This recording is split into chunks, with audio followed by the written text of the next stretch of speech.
Hey guys, Ben Eubanks here. Today I want to talk for just a minute about learning content, of all things, right? One of the things that I've seen a lot of in the last few months is this conversation about creating better experiences for people in the workplace, right? It's one of those things you can't get away from. Everybody's talking about it. And one of the areas I think that we can really focus on that as employers is to think about the way that we're training, teaching, instructing our people. Because in a lot of cases, when you think about how training's been done historically, it's been here's a library of content, good luck, or hey, we're prescribing these 10 courses for you, you're going to click through this stuff for an hour and then you're going to be done, and we'll consider that a training. And that's not really a good experience, and more importantly, it doesn't actually teach the person anything, right? So one of the things that I've done recently is kind of explored this idea of the neuroscience of great learning content. And I'm thinking about, as we're putting content together for our people, how can we do that in a way that aligns with the way they naturally learn, right? Neuroscience is all about how we learn, how our brain operates, how that actually processes information. And if we can kind of harness those things that are already naturally occurring, then we can get more out of the learning content we're putting out there, right? So there are three things that I really look at in this exploration. The first one is attention. How can we do something that gets their attention?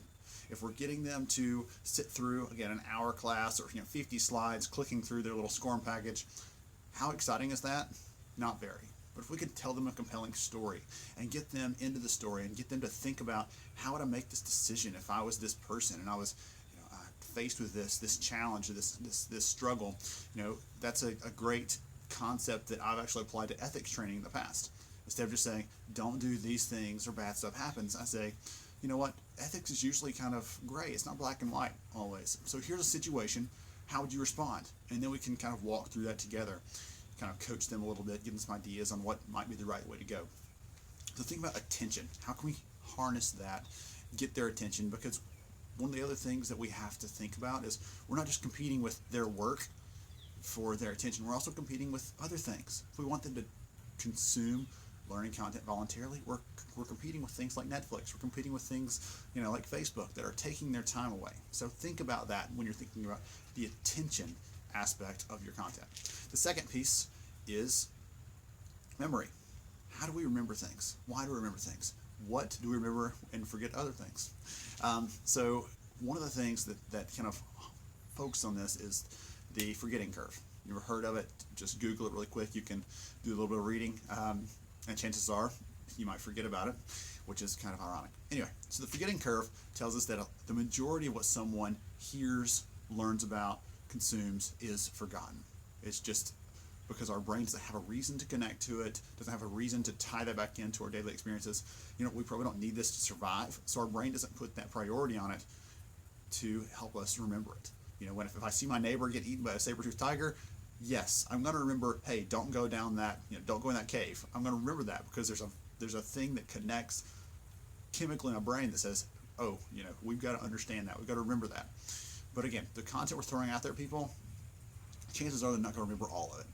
So two different things. First up, you need to remind them later on. Give them a little short, tiny reminder of some of those things so that the content comes back to the surface, so that they recall some of that, and so it stays in their brain, right? And the second thing is, make sure that we're just giving them those essentials. Don't dump that content in their lap. Again, don't give them 20,000 courses to pick from and think that you've done your job as an HR or an L&D leader, because that's not the case, right? So think about how we can get them to do this. The last piece on that memory aspect is try to get the learning to be less passive, more active.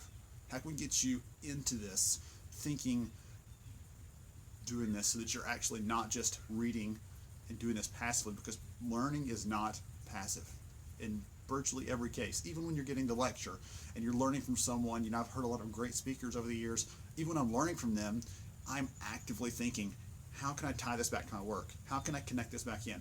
Who can I apply this to? This concept of recognition. Who can I apply this thing to? Or we're learning about a new piece of law, legislation. Okay, how does this apply to this part of our workforce? So always be trying to connect those things in, because it makes that memory connection stronger.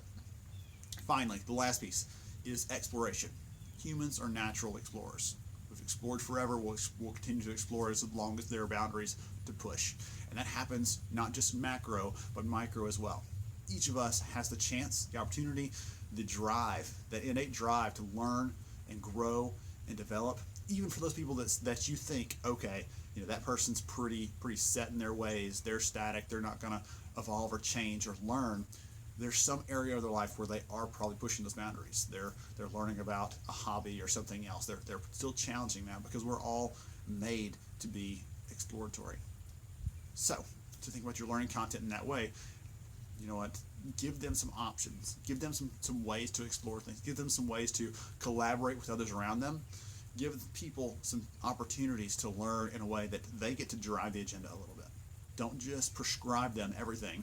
The closest thing that pops in my mind is when you're going for a formal degree, you get the chance to tailor that a little bit with some electives. You get to pick some of those things that are more interesting to you, and you can find out, 3 people, 4 people, 100 people can go through this college degree program, finish up, and big chunks of those populations could have completely different experiences in some ways, because they're taking different electives that are pushing them and tailoring the things they're learning in different ways. So you can tell, MBA programs top of my mind right now.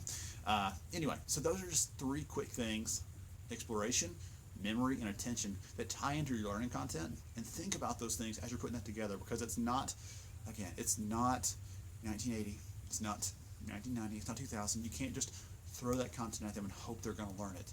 We have to get their attention, we have to help them remember, we have to give them a chance to explore if we're really going to affect the workplace and have that business impact that we're looking for as HR leaders, as business leaders, as learning leaders. Thank you, guys.